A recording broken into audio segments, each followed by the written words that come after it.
The mountain air tasted like copper and stone. Staff Sergeant Kira Brennan had been lying in the same position for 6 hours, pressed into a shallow depression between two boulders at 8,000 feet. The ghillie suit broke up her silhouette against the scree, transforming her into just another shadow among the rocks.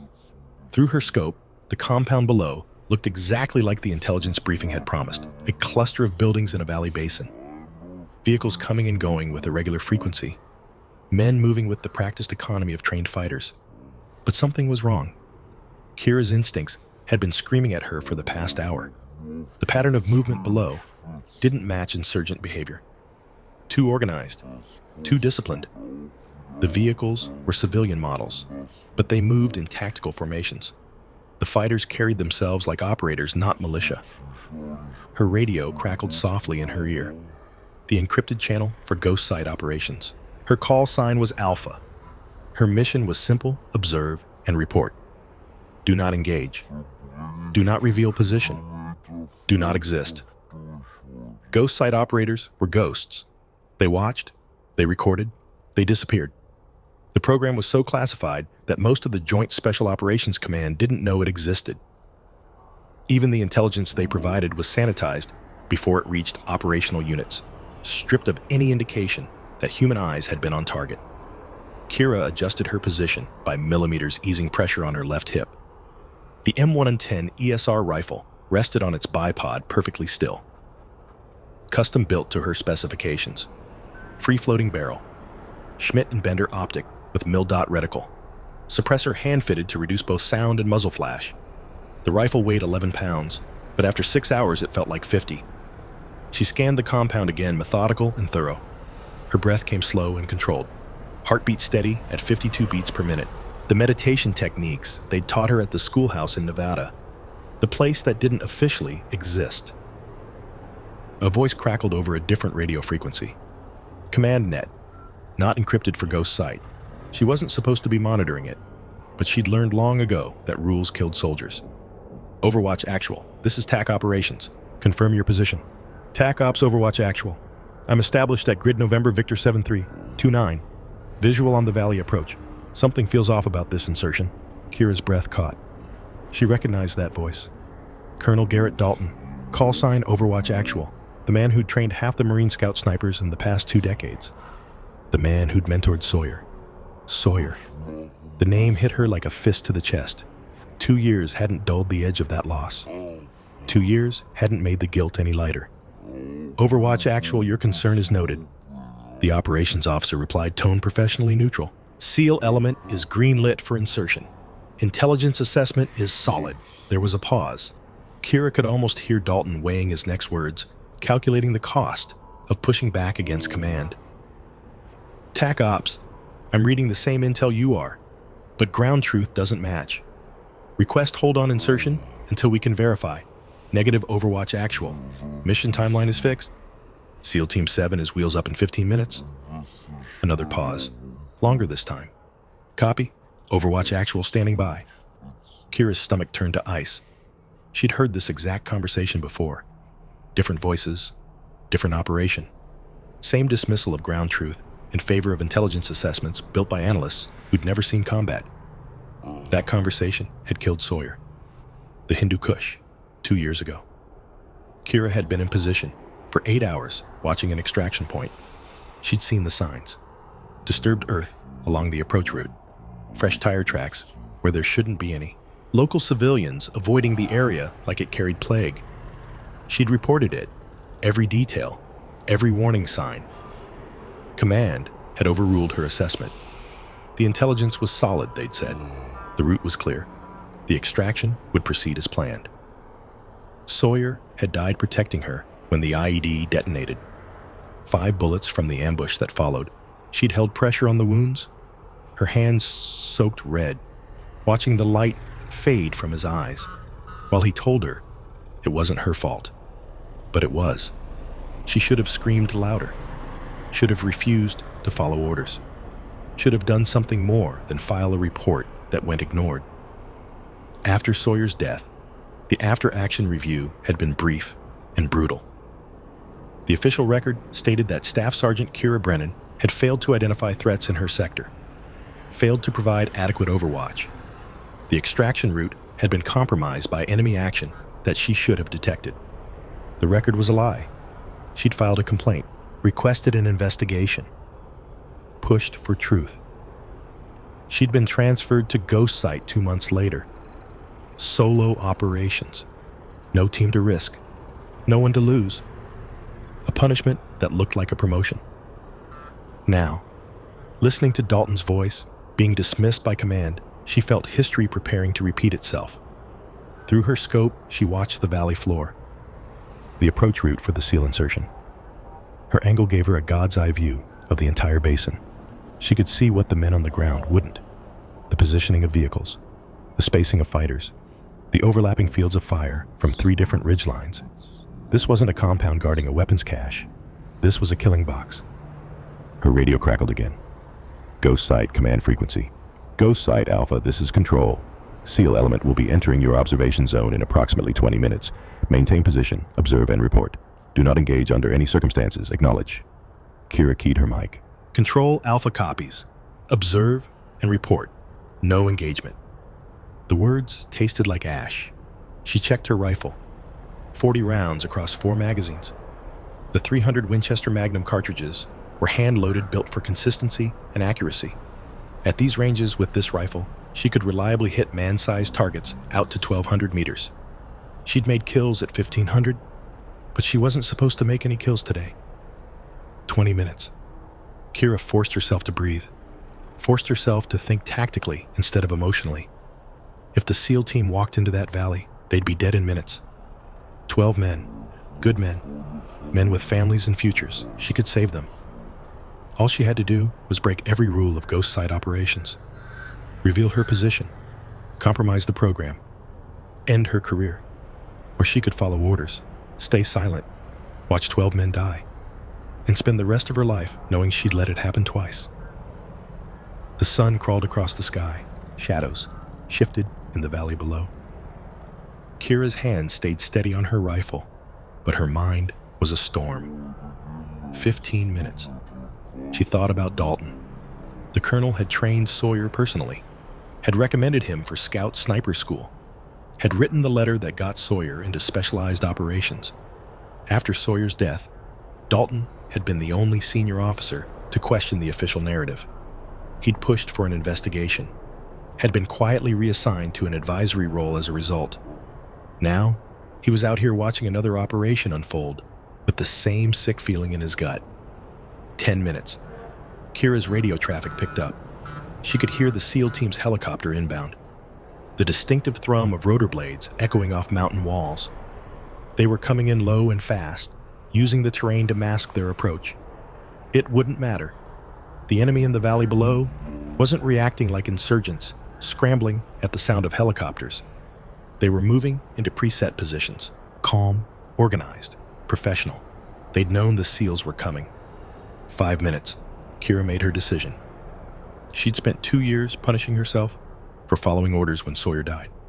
2 years alone on mountains and in deserts watching through scopes while life happened somewhere else. 2 years believing that isolation was the price of never losing anyone again. But isolation didn't honor Sawyer's memory. It betrayed it. Sawyer had believed in doing the right thing even when the right thing was hard, especially when it was hard. He'd believed that the mission mattered, but the men mattered more.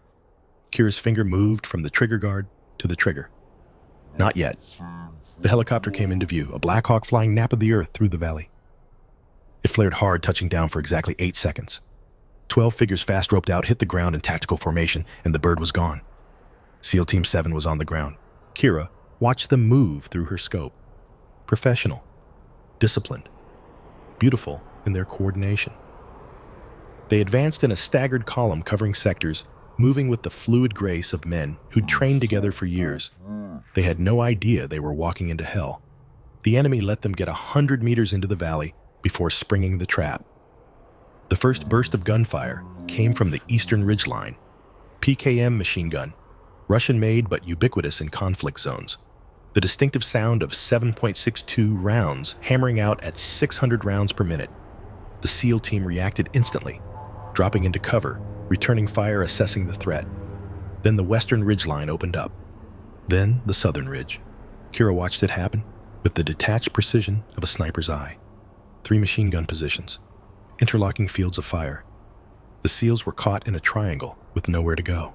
They found what cover they could, behind rocks and in shallow depressions, but the enemy had the high ground and superior numbers.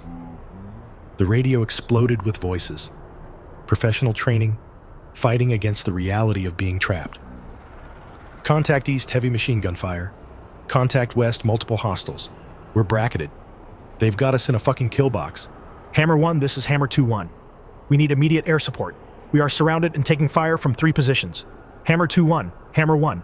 I copy your traffic, requesting fire mission now. Kira could see what the men on the ground couldn't. The enemy force was at least 50 fighters. Well-armed, well-positioned, and they were moving with tactical precision, tightening the noose. In 10 minutes, maybe less, the SEAL team would be overrun. She found the enemy commander in her scope. A tall man, in tactical gear, standing exposed on the eastern ridge, directing his fighters with hand signals. Confident, professional. His body language screamed military training. Range 760 meters. Wind 8 miles per hour quartering from the northeast.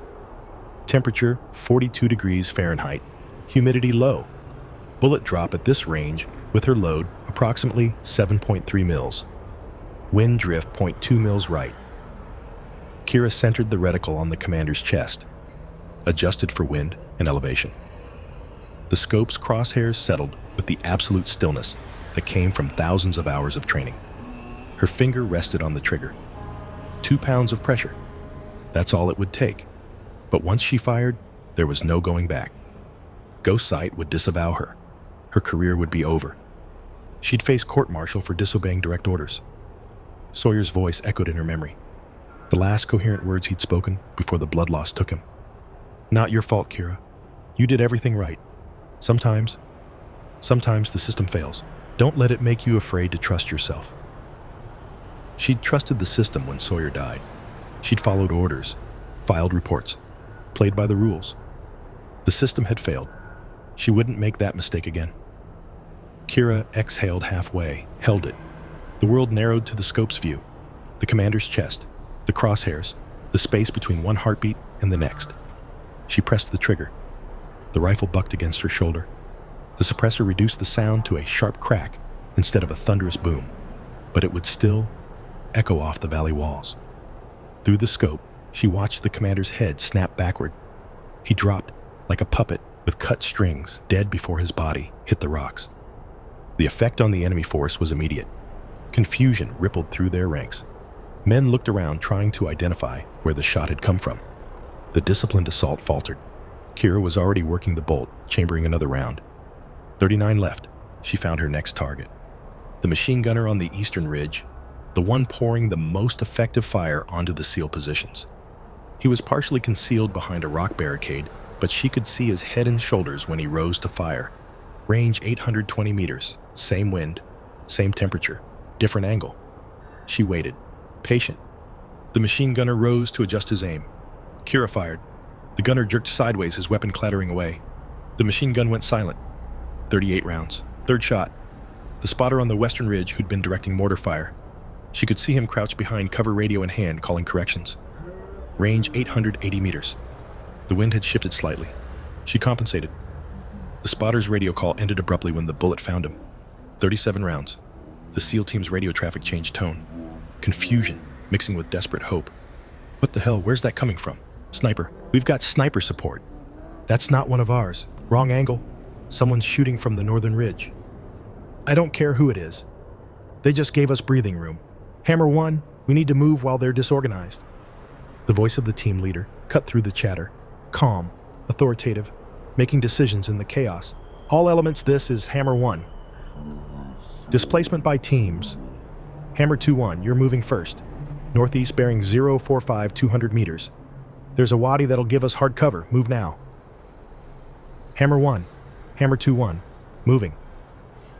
Kira watched the SEALs execute their displacement. Half the team provided covering fire, while the other half moved. Then they switched. Textbook small unit tactics executed under fire, with the kind of precision that came from years of training. But the enemy was recovering, from the shock of losing their leadership. They were starting to reorganize, laying down suppressive fire, trying to pin the SEALs down. Kira kept shooting. Fourth shot. An enemy fighter setting up a rocket-propelled grenade launcher. The RPG would devastate the SEALs' light cover. Down. Fifth shot. A fighter attempting to flank around the southern approach. Down. Sixth shot. Another machine gunner trying to replace the one she'd killed. Down. She wasn't just shooting, she was conducting. Each shot strategically chosen to disrupt the enemy's ability to coordinate. Take out leaders, take out heavy weapons, take out anyone trying to organize a response. The enemy fire became scattered, panicked. Men were shooting blindly at the ridge lines, unable to locate her position. She was displacing after every 2 or 3 shots, moving to new firing positions, staying invisible. But she couldn't keep this up forever. She had 34 rounds left. The enemy had at least 40 fighters remaining, and they were starting to figure out the general direction of her fire. Kira keyed her radio, not ghost sight frequency. She switched to the SEAL team's tactical net. They'd detect her transmission, but they wouldn't be able to identify her. Hammer 1, this is Overwatch. You have approximately 8 minutes before they adjust to my position and start suppressing me. Recommend immediate displacement northeast bearing 045 200 meters. There's a wadi that provides hard cover and clear routes for extraction. Move now, or you're all dead. Silence on the net. Then the team leader's voice, cautious but controlled. Overwatch, identify yourself. What unit are you with? Negative. Just move, Sergeant.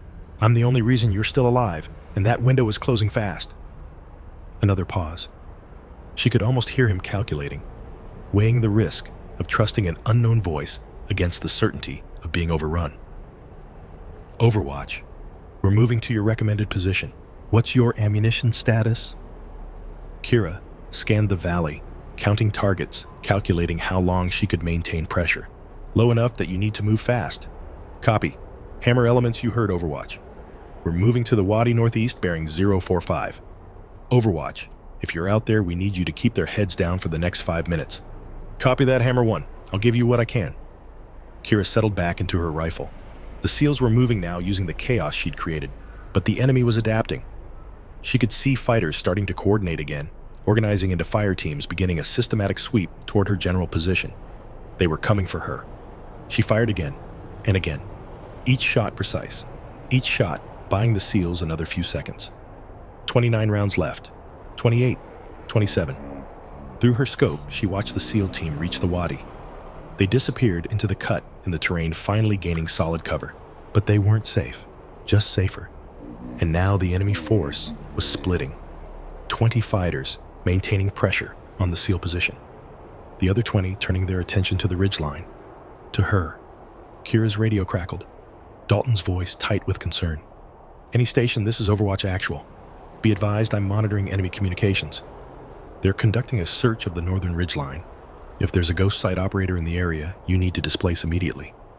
They're hunting you specifically. Kira didn't respond, couldn't respond without revealing herself on Dalton's frequency. But he knew. She could hear it in his voice. He knew it was her out here. If you can hear me, Dalton continued, his voice softer now, almost fatherly, Sawyer would be proud. But pride doesn't keep you alive. Move, Brennan, that's not a request. Her throat tightened, hearing her name, hearing Sawyer's name in the same sentence. But she couldn't move. Not yet. The SEALs were in the wadi, but they were still pinned, still surrounded. They needed time to coordinate, to plan an extraction, to survive long enough for rescue. She had 27 rounds. She could buy them that time. The first enemy fire team crested a ridgeline 400 meters to her east. 5 men moving in tactical formation, sweeping methodically. Too close. Kira shifted position, low-crawling 30 meters to a new hide site. The ghillie suit snagged on rocks tore slightly, but kept her concealed. She settled into the new position just as the enemy fire team reached her old location. They found nothing, moved on, but more were coming. Through her scope, she could see the pattern developing. The enemy force was executing a coordinated sweep. Multiple teams moving in a grid pattern, clearing the ridgeline systematically. Professional tactics. These weren't insurgents. These were trained operators, and they were speaking English. Kira's blood ran cold as she intercepted radio traffic on an enemy frequency. The accent was American. Midwest, maybe. Definitely not foreign. Team 3, this is Team Leader. Target is Ghost Site Operator. Eliminate all witnesses. This is a sanitization operation, no survivors. Ghost Site. They knew about Ghost Site. They knew she was here. This wasn't a random ambush of a SEAL team. This was a trap. For her, the realization hit like a physical blow. The intelligence briefing, the compound, the SEAL insertion, all of it designed to draw out a Ghost Site Operator. But who would have that kind of access? Who could coordinate something like this? Kira's mind raced through possibilities, then stopped on the most obvious and most horrifying answer. Someone inside the command structure. Someone with access to Ghost Site operations. Someone who could manipulate intelligence, authorize missions, and position all the pieces on the board. The same someone who'd falsified the after-action reports from Sawyer's death.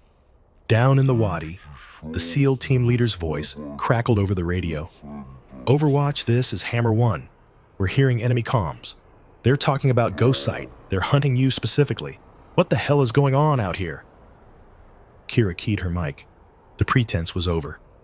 Hammer 1, this operation was designed to kill all of us. Someone set us up. Someone inside our own command structure. Say again. Overwatch, you're saying this is a Black Ops hit. That's exactly what I'm saying. The intelligence was fake. You were bait. I was the target. And now we're all marked for elimination. Silence on the radio. Then another voice. Younger. Angry. Overwatch, this is Hammer 2-3. If what you're saying is true, we need to get you out of there. What's your position? Negative. I'm on the northern ridge, approximately 1 kilometer from your position. Enemy teams are sweeping toward me. I have maybe 10 minutes before they find me. Then we come get you. Also, negative 2-3. You move out of that wadi, you're exposed, and you die. I can hold here. Keep their attention on me. The team leader's voice cut back in. Overwatch, with all due respect, that's a suicide call. We don't leave people behind. You're not leaving me, Hammer 1. I'm providing you tactical advantage. Every minute they spend hunting me is a minute you have to coordinate extraction. Overwatch, this isn't a debate, Sergeant. I broke operational security to save your lives. Now I'm asking you to use that gift. Get your men out. That's an order from someone who outranks common sense. A different voice broke into the channel. Older, authoritative. Dalton. Hammer 1, this is Overwatch Actual. I'm monitoring from Grid November Victor 7329. I can't reach your position, but I can provide support fire on the valley floor. Overwatch is right. Your job is to survive and get out. We'll handle the rest. Overwatch Actual, this is Hammer 1. With respect, sir, that's 2 people against 50-plus hostiles. The math doesn't work. Sergeant McKenzie, Dalton said, using the team leader's name. I trained you 10 years ago. Do you remember what I taught you about asymmetric warfare? A pause. Numbers don't matter if you control the terrain and the enemy doesn't know where you are. Exactly. Now follow orders and prepare for extraction. Overwatch and I will buy you the time. Kira felt a surge of gratitude. She'd never met this SEAL team leader, but he clearly knew Dalton, trusted him. Copy Overwatch Actual. Hammer elements were consolidating position and preparing for extraction. Out. Dalton's voice came back this time on a different frequency, one she recognized. The old training channel they'd used when he was teaching long-range reconnaissance. Brennan, you there? She keyed her mic. Here, sir. You broke protocol to save those men. Yes, sir. Sawyer would be proud. Her throat tightened again. Or he'd tell me I was an idiot for throwing away my career. He'd say both. He always did. A pause. How many rounds do you have left? 27. Enemy count. Approximately 40 remaining. 20 hunting me. 20 maintaining pressure on the SEALs. What's your displacement capability? She looked at the terrain around her. Rocky, exposed with limited cover. Limited.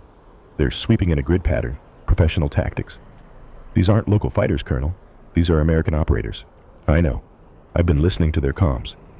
This whole operation stinks of JSOC Black Ops. Someone inside our own command set this up. I've suspected as much for 2 years, since Sawyer. I think the same person who killed him is trying to kill you now. The words hung in the air like smoke. The after-action reports from Hindu Kush were falsified, Dalton continued. I've seen the originals. You filed detailed warnings. They were ignored, then erased. Someone with serious access covered their tracks. Who? I have a name, but I can't prove it yet. That's why I've been out here collecting evidence, building a case, and now they're trying to eliminate both of us before the truth comes out. Kira felt the pieces clicking together. The SEAL team. They're not bait for me. They're bait for both of us. Draw us both out, eliminate us in the same operation, blame it on enemy action. Clean and efficient. Except you complicated things by being extremely good at your job. Despite everything, Kira almost smiled. Thank you, sir. Don't thank me yet. We're still neck deep in hostile territory with an entire Black Ops team trying to kill us. How's your position? Tenable for now, but they're getting close. I'm going to start engaging targets in the valley. Draw some attention away from you. When I do, you displace to... He rattled off a grid coordinate. There's a rock formation there that'll give you better fields of fire and more escape routes. Copy that. But Colonel, if we both start shooting, they'll triangulate both our positions. Let them try. I've been doing this longer than most of those boys have been alive. They can find me when I want to be found and not before. Sir, Brennan, trust me. And more importantly, trust yourself. You made the right call today. Now we finish it together. The radio went silent. Kira took a breath, checked her rifle, studied the terrain. Dalton was right. Her current position was becoming untenable.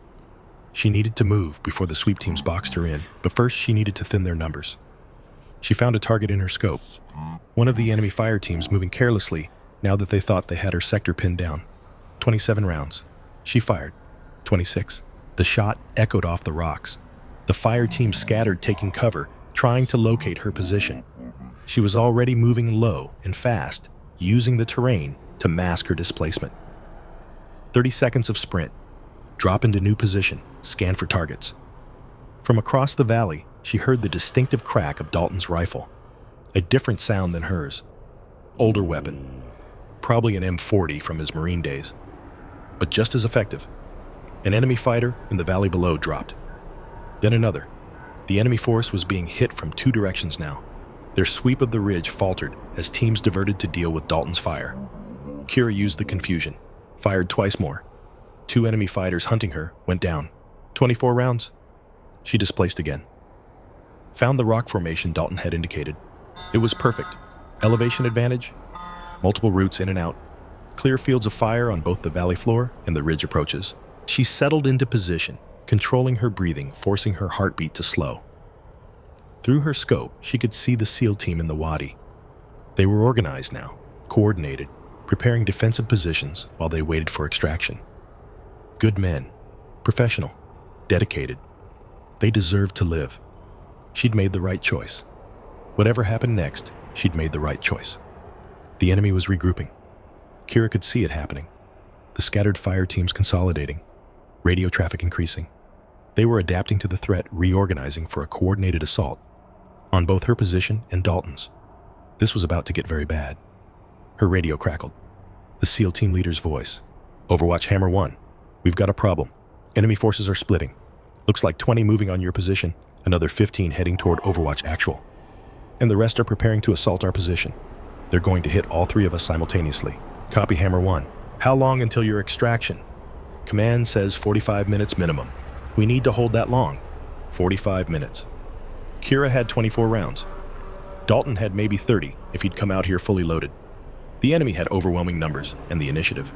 The math didn't look good, but math had never accounted for will, for skill, for the absolute refusal to let good men die. Hammer 1, this is Overwatch. Tell your men to keep their heads down. It's about to get loud up here. Copy Overwatch. Give them hell. Kira pressed her eye to the scope. Found her next target. Exhaled halfway. The mountain waited. The enemy climbed. And somewhere in the rocks above the valley, a ghost prepared to become very, very real. The first enemy fire team reached her position 18 minutes later. 5 men moving in tactical formation, covering each other's advance with practiced precision. They swept the terrain with the methodical efficiency of operators who'd done this 100 times before. Kira watched them through her scope from 60 meters above.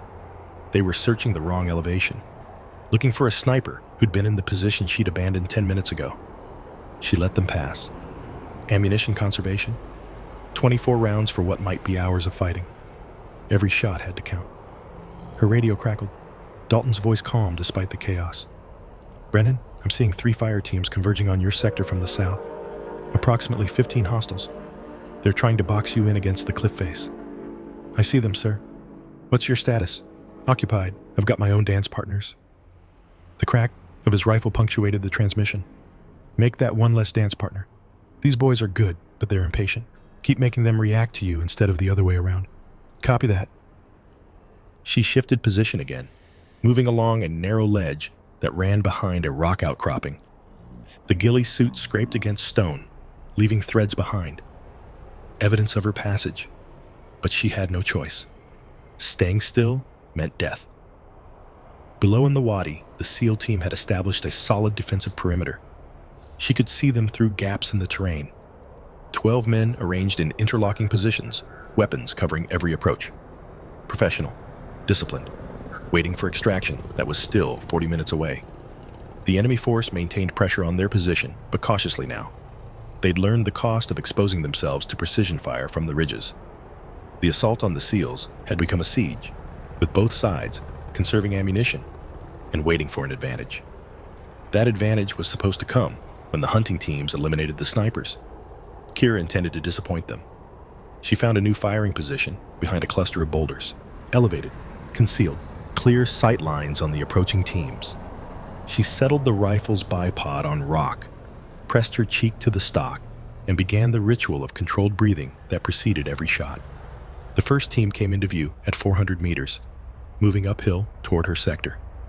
The point man was scanning the terrain with binoculars, searching for any sign of her position. She waited. 350 meters, 300. At 280 meters, the team leader raised his fist. The team halted.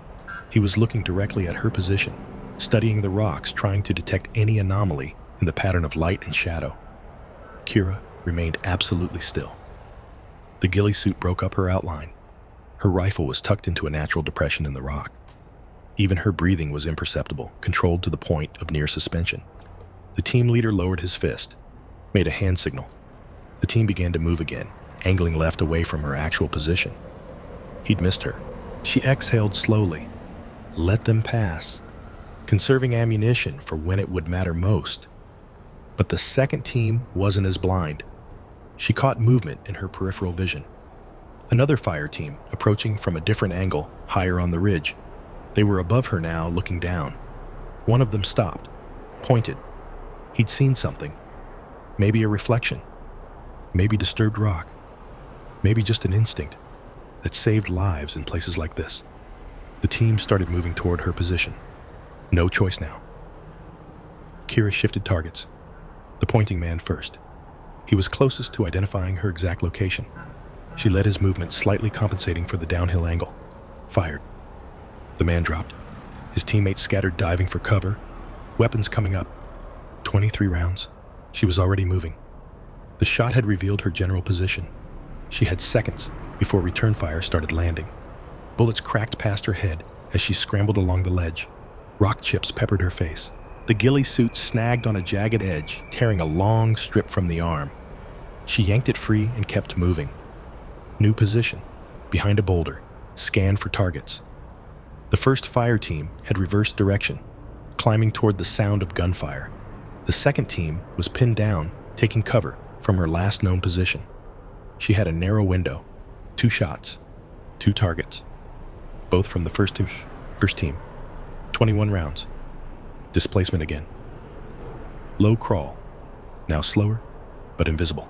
She found another hide site 50 meters away. The enemy was firing blindly at her previous positions, wasting ammunition on empty rocks. Let them waste it. Her radio crackled. The SEAL team leader's voice. Mackenzie. Overwatch Hammer 1. We're hearing a lot of fire from your sector. What's your status? Still breathing, Hammer 1. Approximately 20 hostiles converging on my position. I'm displacing between contacts. Can you break contact, fall back to our position? Negative. If I break contact, they'll redirect their full force on you. I need to keep them focused on me. There was a pause. She could almost hear Mackenzie processing the implications.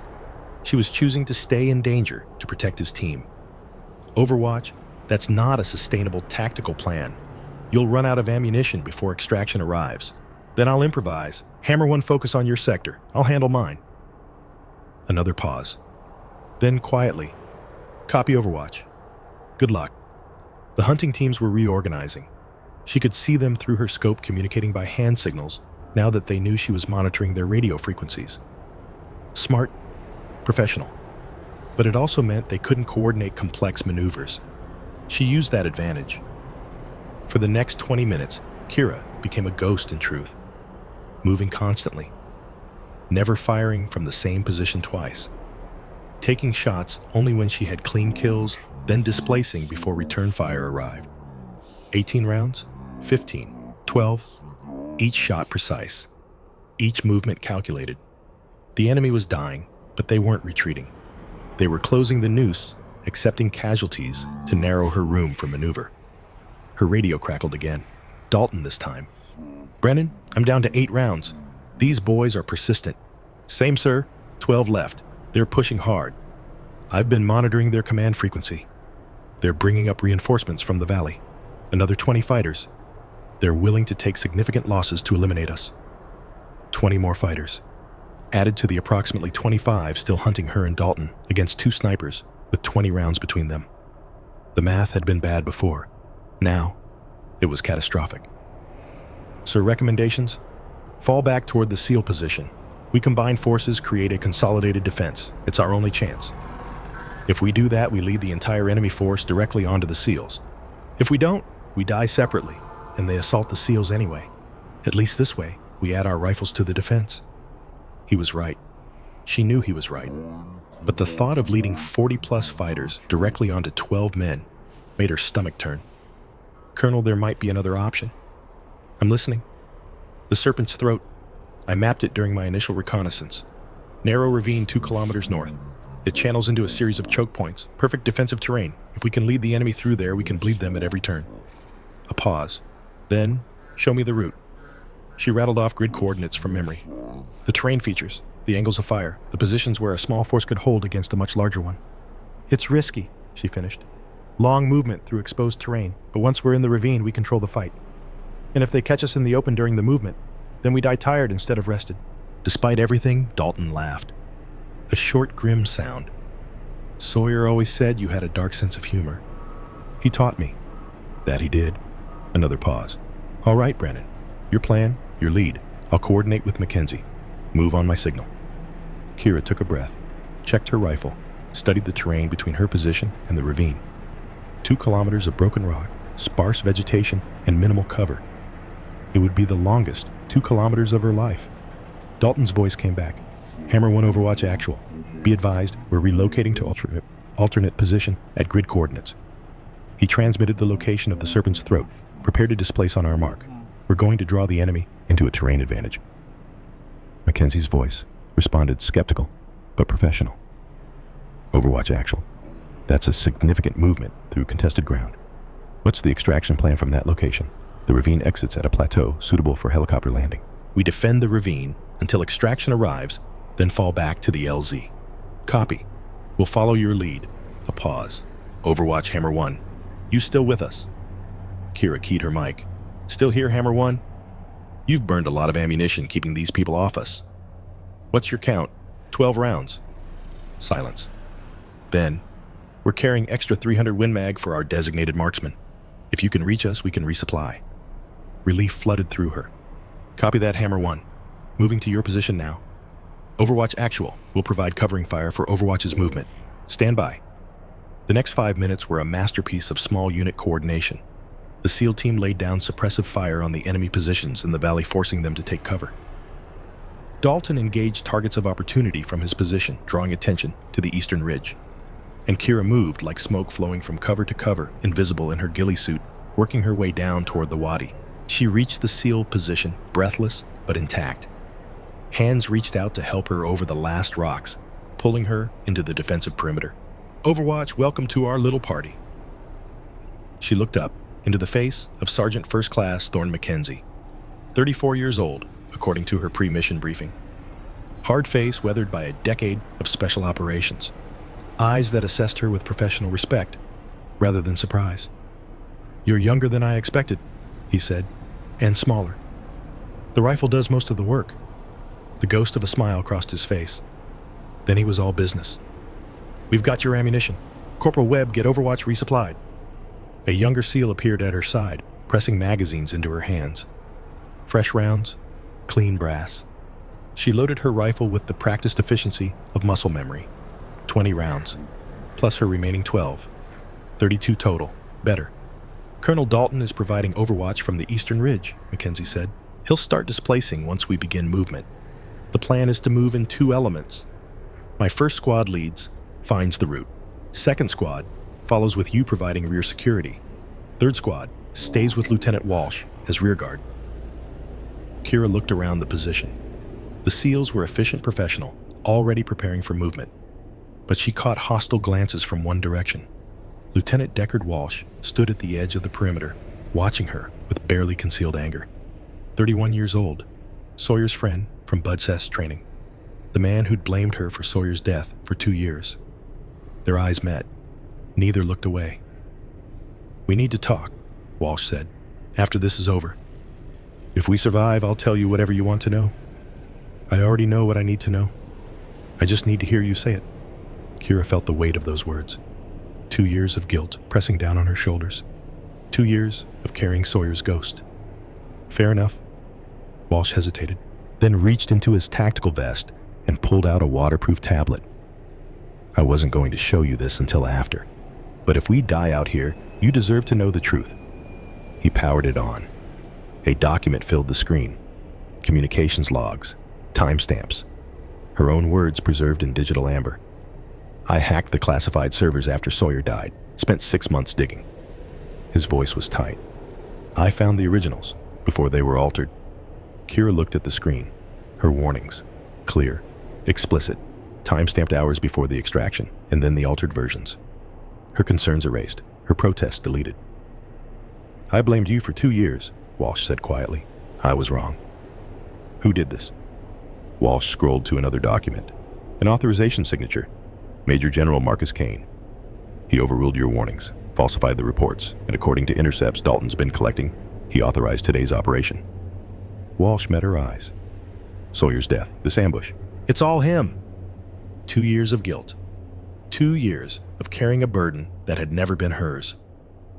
"We survived this," Kira said, "and Kane answers for everything. That's why I'm showing you now, so you fight to live, not just to die well." Mackenzie intervened, his voice cutting through the tension. "Personal business waits. We move in 2 minutes. Overwatch, you're with second squad. Keep their heads down when we cross the open ground." She nodded, checked her rifle one final time. 32 rounds, 2 kilometers of hostile terrain, 40-plus enemies trying to kill them. Not the worst odds she'd ever faced, just close. The movement began precisely on schedule. First squad flowed out of the wadi like water using terrain features for cover advancing in bounds. Second squad followed at 50-meter intervals. Third squad held the rear providing overwatch as the main body moved. Kira moved with second squad, but her attention was everywhere. Scanning the ridges, watching for movement, ready to engage any threat that materialized. They were 300 meters into the movement when the enemy reacted. Gunfire erupted from the southern ridge, a machine gun position they'd missed during their reconnaissance. Bullets stitched the ground around first squad, forcing them into cover. Contact south, machine gun 300 meters. Kira was already moving. She broke from second squad, sprinting uphill toward a rock formation that would give her an angle on the machine gun position. "Overwatch, what are you doing?" "Getting a shooting solution. Keep moving."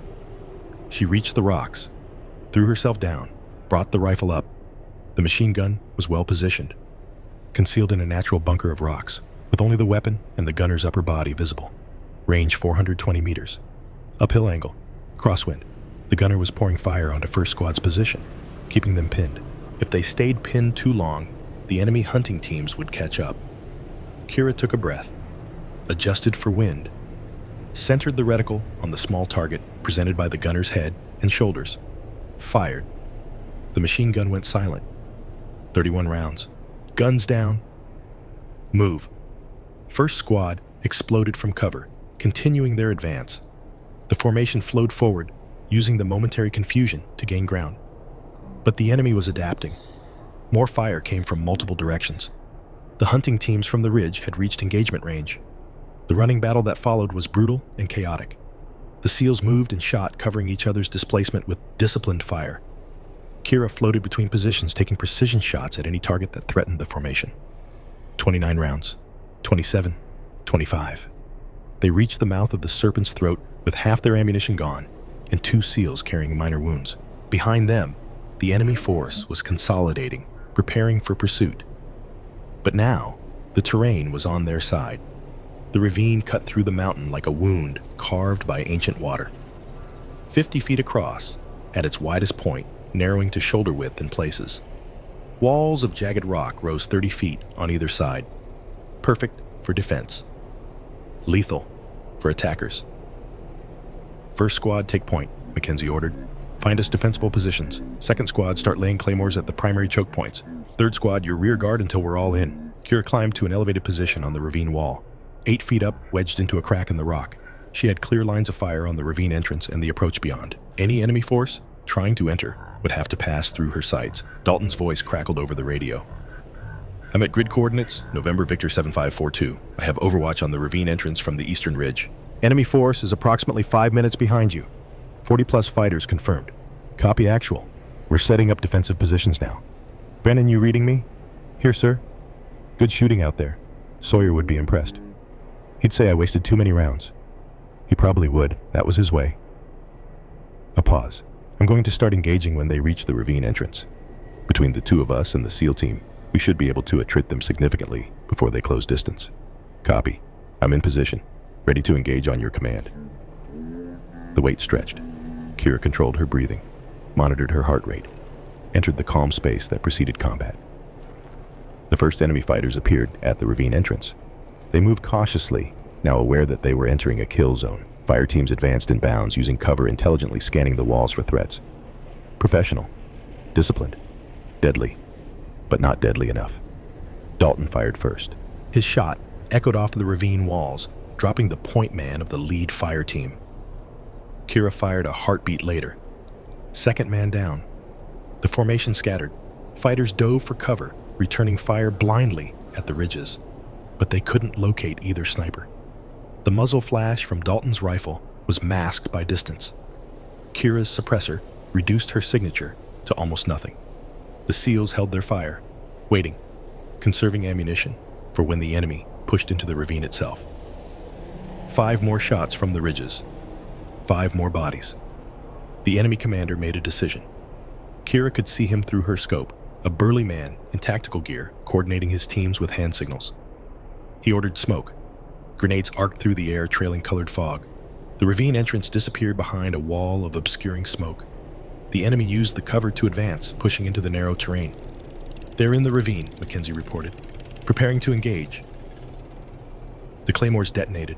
The explosions were apocalyptic in the confined space. 700 steel balls per mine, traveling at 4,000 feet per second, shredding everything in a 60-degree arc. The smoke turned red. Screams echoed off the walls. The SEAL team opened fire into the chaos. Disciplined bursts, controlled violence. The enemy advance faltered survivors taking cover behind the bodies of their fallen. But they kept coming. Reinforcements pushed through the smoke, climbing over the dead firing as they advanced. The narrow terrain worked against them, but it also concentrated their firepower. Bullets ricocheted off rock walls. The SEALs hunkered in their positions, returning fire, but the volume was increasing. Kira engaged from her elevated position. Precision shots into the mass of targets below. She dropped 3 fighters in quick succession, then displaced as return fire tracked toward her location. 22 rounds. The battle became a brutal arithmetic.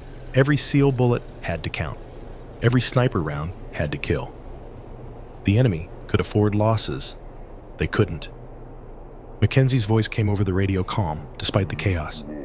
We're burning ammunition fast. How many hostiles remaining? Kira scanned the ravine, counting bodies, estimating survivors.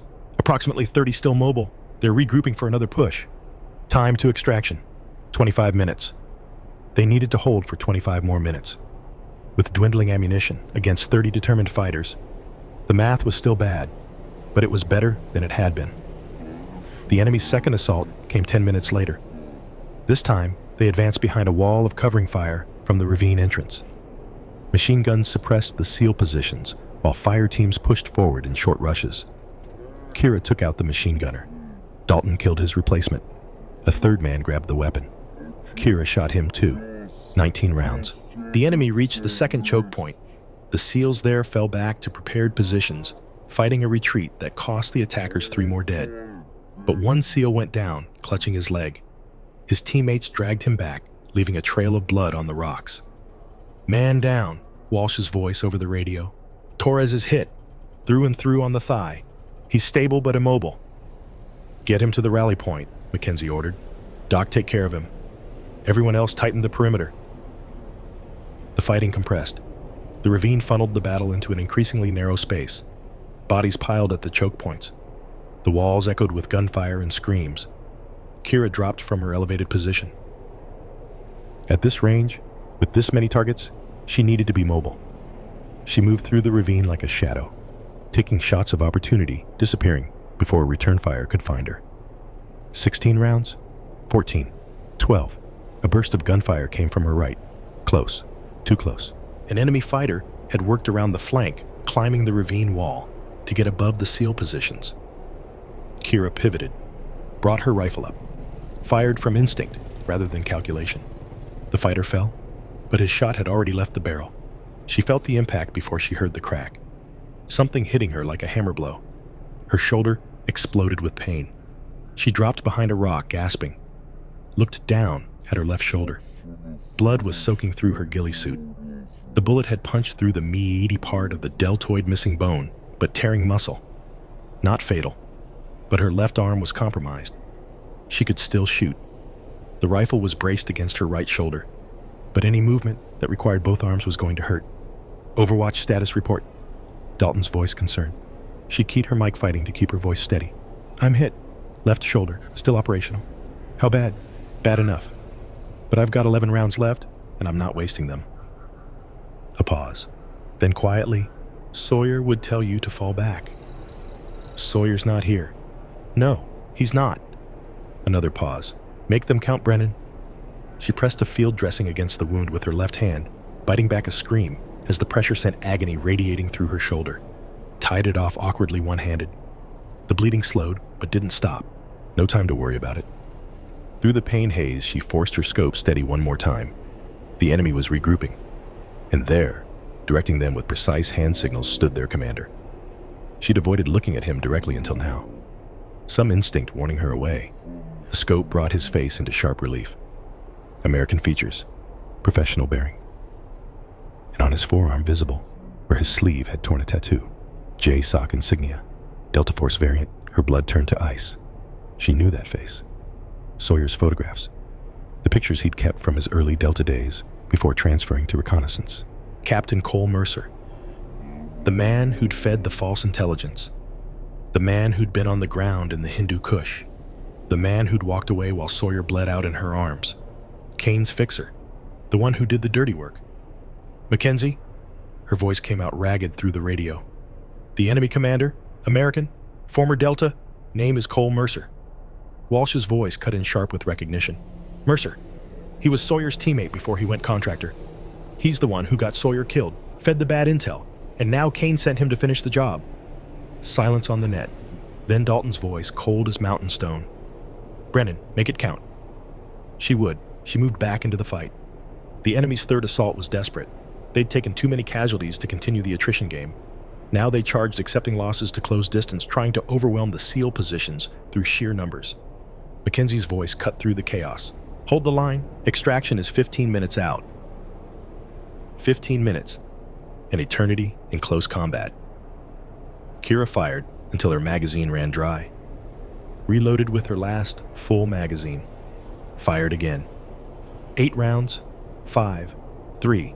An enemy fighter broke through the SEAL perimeter, charging toward the wounded Torres. Kira dropped him at 20 feet. 2 rounds. Through the chaos, she found Mercer. He'd moved to an elevated position, directing the final push. Confident. Exposed. Believing the battle was won. 80 meters of smoke and bodies between them, her shoulder screaming, her vision blurring at the edges. Physics said this shot was impossible, but physics had never met Sawyer's student. She thought of everything he'd taught her, not the mechanics, the philosophy. Trust your body, trust your training, trust yourself. Her damaged arm couldn't support the rifle properly. She braced it against rock, accepting the agony, letting pain sharpen focus instead of scattering it. One breath. Mercer turned, shouting orders to his remaining fighters. Half exhale. Hold. The crosshairs weren't steady. They moved. But they moved in a pattern her body understood after 10,000 hours of training. She fired with the motion instead of fighting it, using the sway like a pendulum. Timing the trigger, brake to the moment of alignment. Through the scope, she watched Mercer's head snap sideways.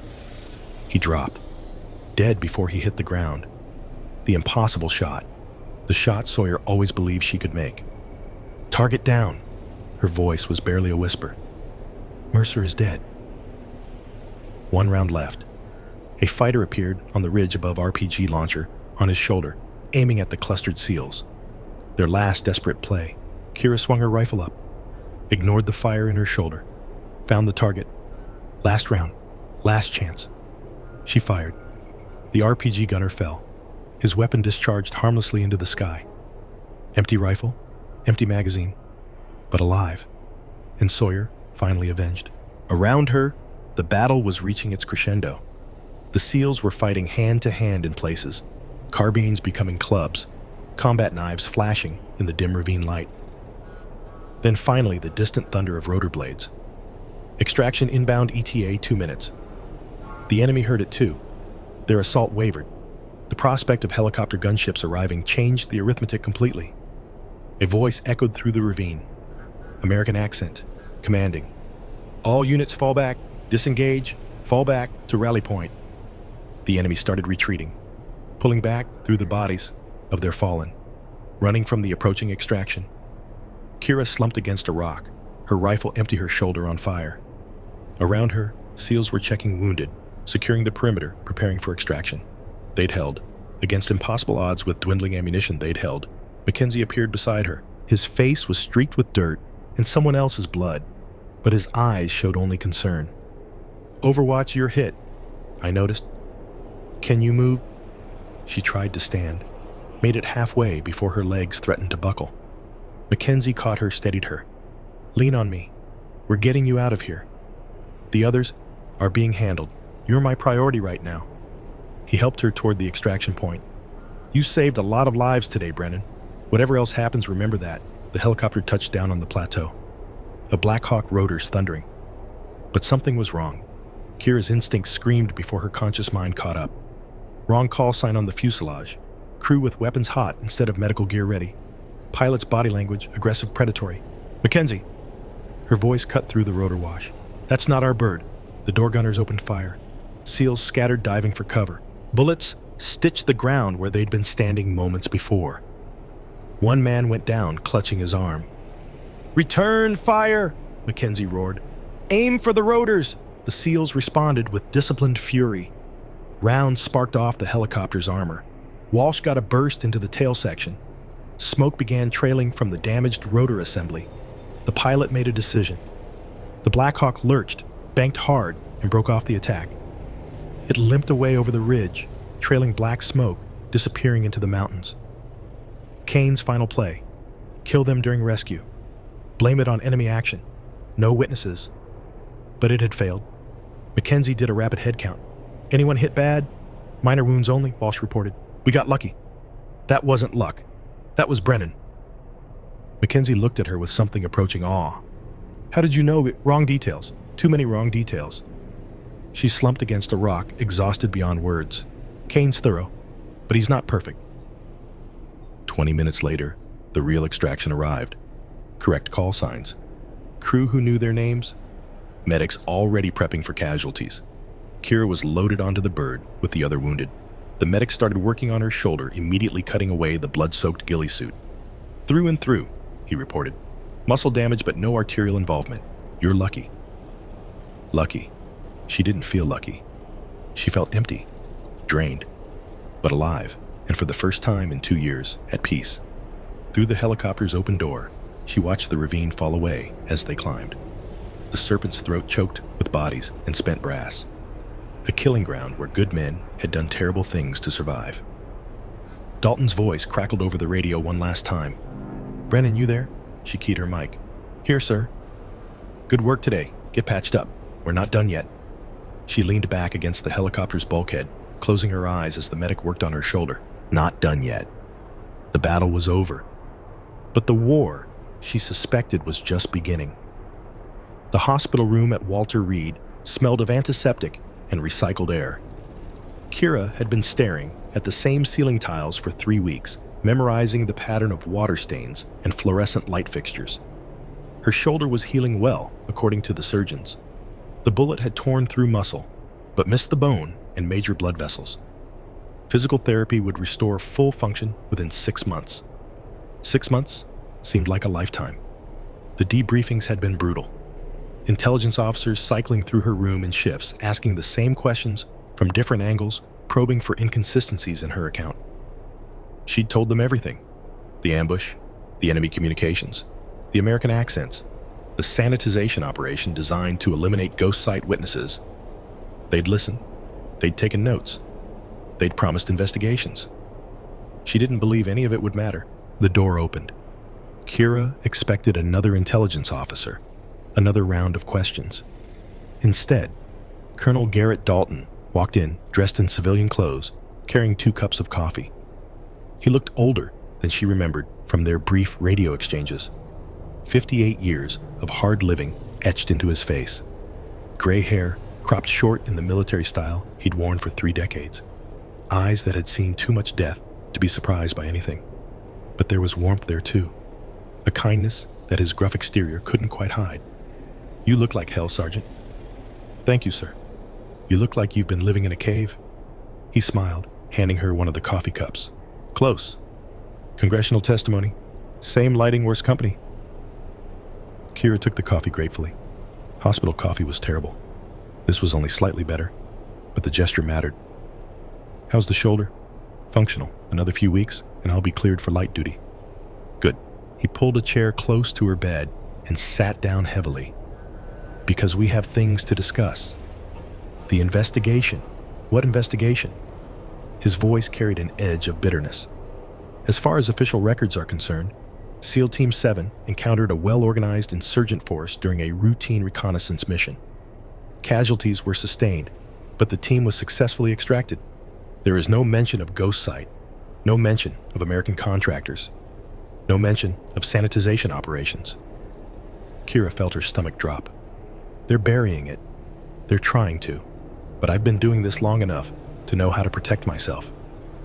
He reached into his jacket and pulled out a thumb drive. Everything from that day.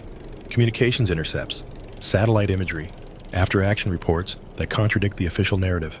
I've got copies in 3 different secure locations. Will it matter? It already matters. Major General Marcus Kane has been placed on administrative leave pending investigation by the Inspector General. Officially, it's for unrelated financial irregularities, but we both know the real reason.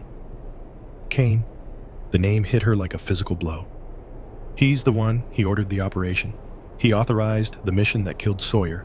He falsified the after-action reports. And he ordered the sanitization operation that almost killed you and 12 SEALs. Dalton's jaw tightened.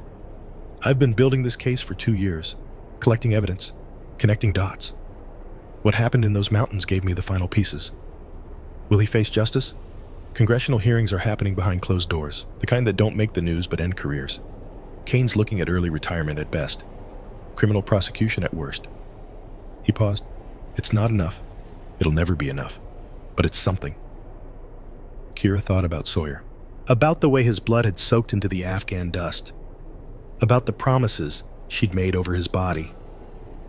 What about Captain Mercer? Dead. You killed him yourself, remember? She remembered. The impossible shot through smoke and chaos, her shoulder screaming, the scope wavering, and then the trigger breaking clean, and Mercer's head snapping sideways. He was on the ground when Sawyer died. He fed the false intel that got Sawyer killed. I know. I've seen the communications logs. Mercer was Kane's fixer. Did the dirty work that couldn't be traced back to official channels. Dalton's expression softened slightly. You got justice for Sawyer Brennan. Maybe not the kind that comes with a trial and a verdict, but justice nonetheless. They sat in silence for a moment, the weight of 2 years of guilt shifting, not disappearing, but becoming something she could carry. What happens now? Kira finally asked. That depends on you. Dalton finished his coffee and set the cup aside. Ghost Sight formally terminated your employment. Officially, you're being released with full benefits and an honorable discharge. They know you have leverage, so they're being generous. I'm out. You're out of Ghost Sight, but you're not out of options. He reached into his jacket again and pulled out 2 folders. Option 1. SEAL Team 7 has requested you as their designated marksman. Sergeant Mackenzie was very insistent. Said something about you being the most talented shooter he'd ever seen. Kira took the first folder. Transfer papers, medical clearance requirements, a formal letter of invitation signed by the SEAL Team commander. Option 2. Dalton handed her the second folder. I'm starting something new, the Overwatch Initiative. A training program that combines old school fieldcraft with modern technology. We'll be developing the next generation of precision shooters for special operations. A training program, more than that, a philosophy. The kind of shooting you did on that mountain wasn't just skill, it was judgment.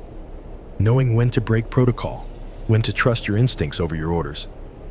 You can't teach that in a classroom, but you can model it, you can mentor it. He met her eyes. I need a senior instructor. Someone who understands both worlds. Someone Sawyer would have trusted. Kira looked at the second folder. Curriculum outlines, facility requirements, a vision statement that read like a love letter to the craft of precision shooting. I'm 27, sir. I'm not a teacher. You're the sniper who saved 12 men alone, who made kills that shouldn't be possible, who led a defense that'll be studied in special operations courses for decades. Dalton leaned forward. Age doesn't make a teacher. Experience does. Wisdom does, and the willingness to pass on what you've learned to people who need it.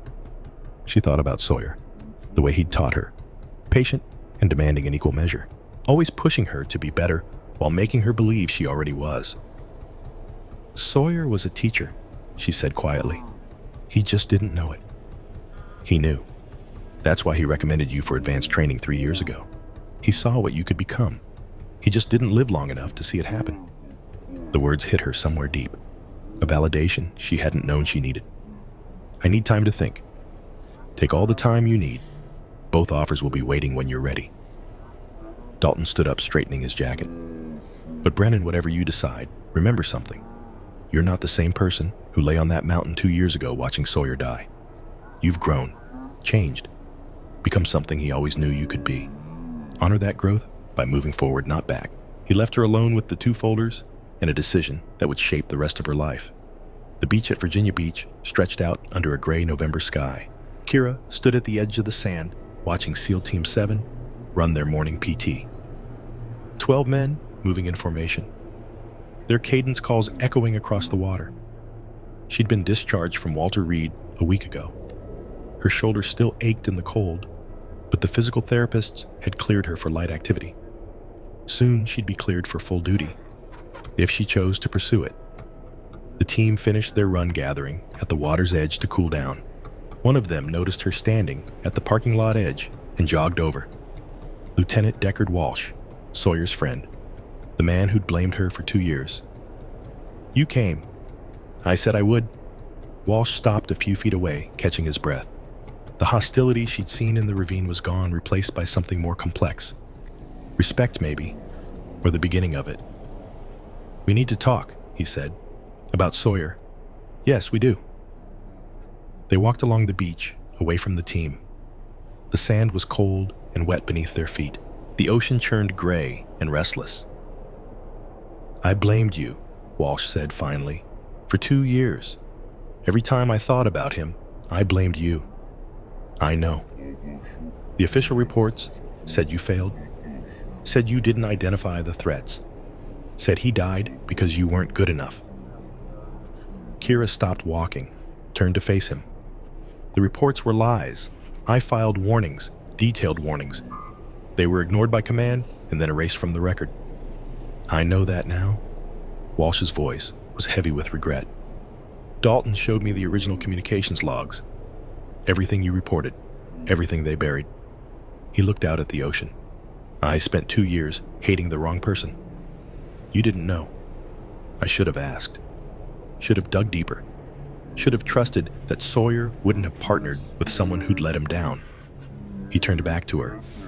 I'm sorry, Brennan, for the way I treated you, for the things I thought about you, for all of it. Kira felt something loosen in her chest, a knot she'd been carrying so long she'd forgotten it was there. Sawyer talked about you, she said, during our deployment. He said you were the best swim buddy he'd ever had, that you'd saved his life during Hell Week. Walsh smiled slightly. He saved mine first. That's how it works. He said you were loyal to a fault, that once you decided someone was worth fighting for, you'd never stop. She met his eyes. I'm not asking you to forgive me. I'm not even sure I've forgiven myself, but I'm asking you to judge me on what you've seen, not what you were told. Walsh was quiet for a long moment. Then he extended his hand. Welcome to the team, Brennan, if you decide to join us. She shook his hand.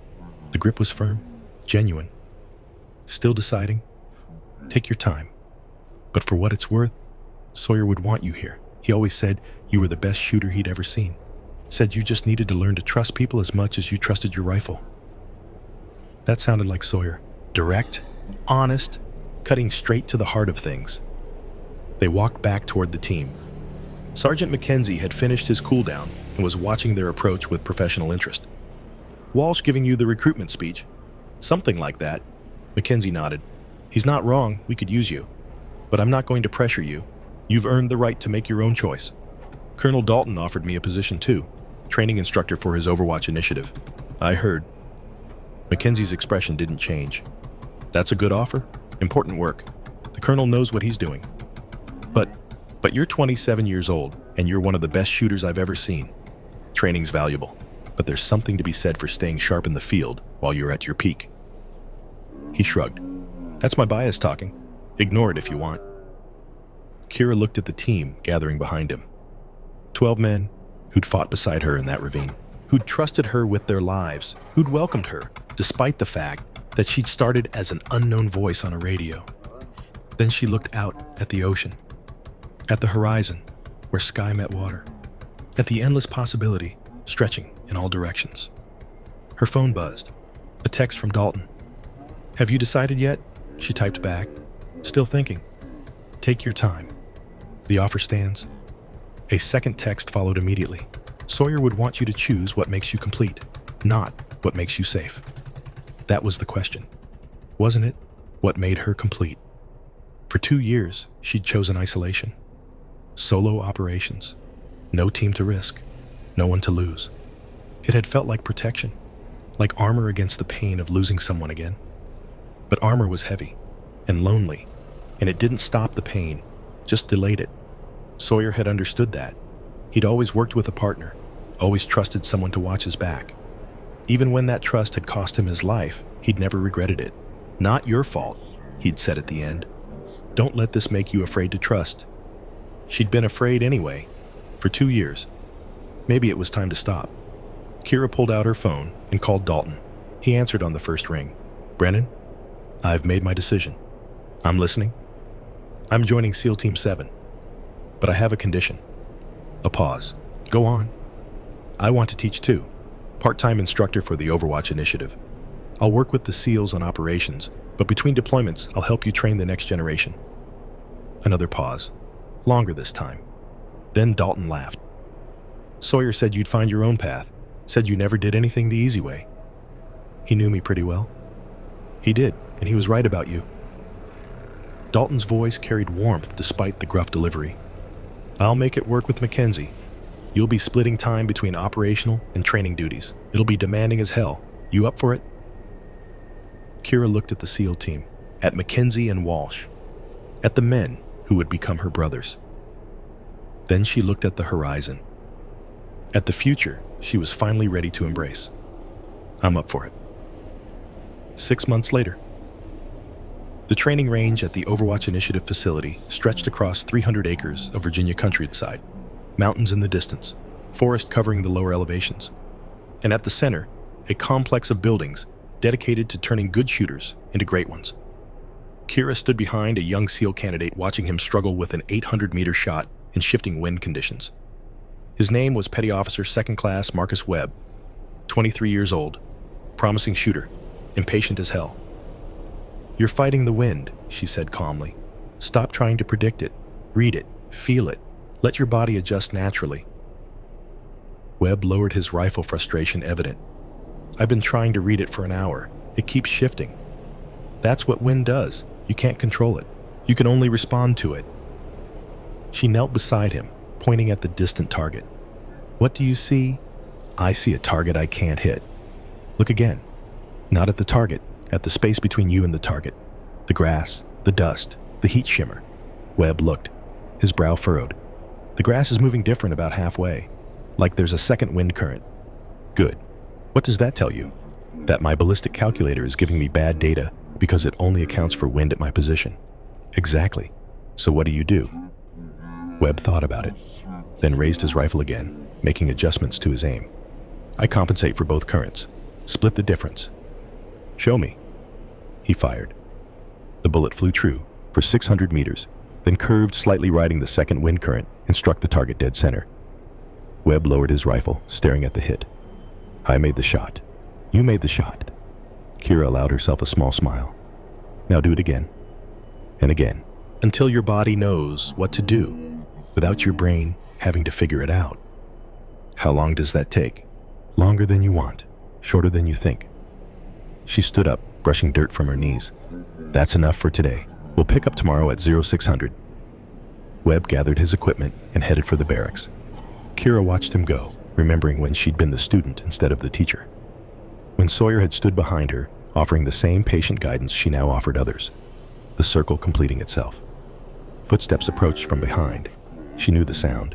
Heavy boots, deliberate pace. Dalton. "He's coming along," the colonel said, stopping beside her. "Reminds me of you at that age." "He's impatient." "So were you." "So was Sawyer." Impatience becomes ambition if you channel it right. They stood together, watching the sun sink toward the mountains. The sky turned orange and gold, painting the range in warm light. "I got word from Mackenzie," Dalton said. "Your deployment with Team 7 last month. He says you were instrumental in the success of the operation." "The team did the hard work. I just provided overwatch." "That's not what his report says. His report says you made 3 shots that saved lives, that you coordinated the extraction under fire, that you've become, and I quote, the tactical backbone of their precision element." He glanced at her. Not bad for someone who spent 2 years working alone. Kira shrugged, uncomfortable with praise. "I had good teachers. You still do." Dalton's voice carried a hint of pride he'd deny if confronted. "And now you're becoming one yourself. I watched your session with Webb. You have the touch, the ability to see what a student needs and give it to them in a way they can absorb." "I'm just telling them what Sawyer told me." "That's how teaching works. Knowledge passes from one generation to the next, changes a little each time, grows, evolves." He pulled out a photograph and handed it to her. "This came in the mail yesterday. Thought you should see it." Kira took the photograph. It showed a young woman in marine dress blues, sniper rifle across her chest, standing at attention during a graduation ceremony. Her face was serious, but proud. "Who is she?" "Staff Sergeant Elena Vasquez. She graduated from our first advanced course last month. Top of her class. Already deployed to CENTCOM." Dalton pointed to a small pin on the woman's uniform. "That's the Overwatch Initiative insignia. The first person to wear it in the field." Kira studied the photograph, saw her own determination reflected in Elena Vasquez's eyes. Her own drive, her own hunger to be the best. "She's the first. There'll be more. Dozens, eventually hundreds, and every single one of them will carry something you taught them." Dalton took the photograph back. "That's your legacy, Brennan. Not the shots you make yourself. The shots you teach others to make." The words settled into her like stones dropping into still water. Ripples spreading outward, changing everything they touched.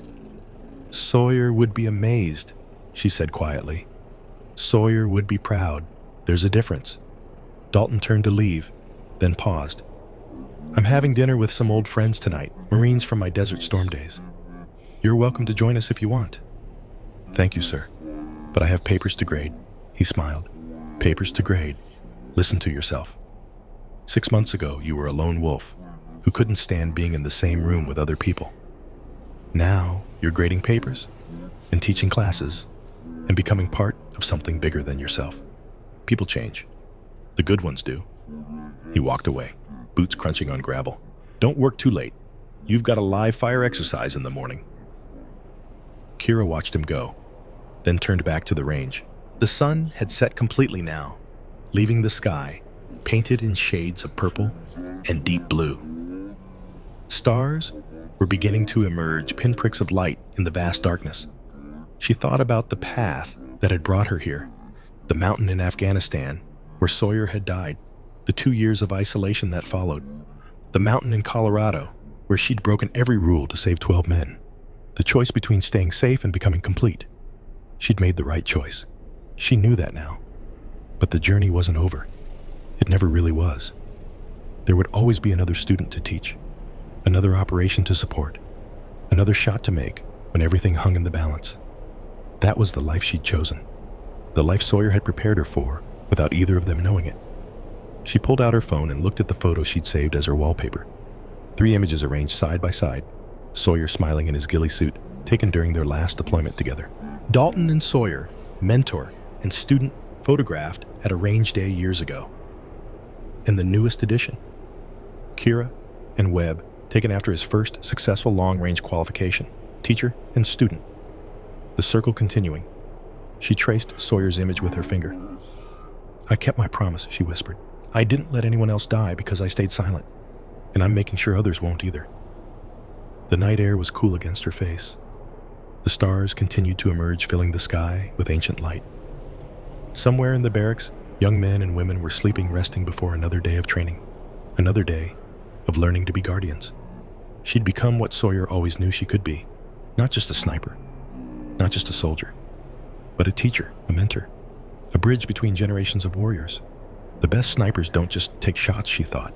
They create other snipers who'll take those shots when they're gone. That was the legacy worth leaving. Kira pocketed her phone and walked toward the main building. There were papers to grade, lesson plans to review, a future to build one student at a time. Behind her, the empty range stretched into darkness, silent, patient, waiting for tomorrow. And tomorrow, she would be ready.